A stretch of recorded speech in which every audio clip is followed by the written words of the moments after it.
থেকে একটা আটার বস্তা নিজের কাঁধে উঠিয়েছেন, উঠিয়ে নিজে পায়ে হেঁটে ওই মহিলার বাসায় যাচ্ছেন। তার পাশে থাকা একজন সাহাবী, তিনি বলছেন, তার নাম আসলাম রাদিয়াল্লাহু আনহু, তিনি বলছেন যে ইয়া আমিরুল মুমিনিন, হে আমিরুল মুমিনিন, আমাকে দিন, আনা আহমেলুক, আমি এটাকে বহন করে নিয়ে যাই, আপনি চলেন সাথে, সমস্যা নেই, আমি বহন করে নিয়ে যাই অ্যাটলিস্ট।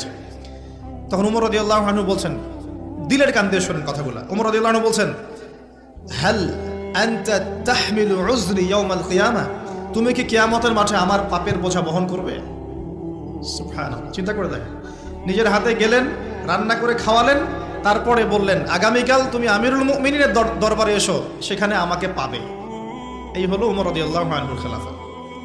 একদিন তিনি তার যে উট, এটাকে পরিষ্কার করছেন। আলী রাদিয়াল্লাহু আনহু দেখে বলছেন, আমিরুল মুমিনিন, আপনি পরবর্তী জেনারেশনের জন্য অনেক কঠিন আদর্শ রেখে যাচ্ছেন, আপনি এত কাজ করছেন, তারপরে নিজের কাজও নিজে করছেন।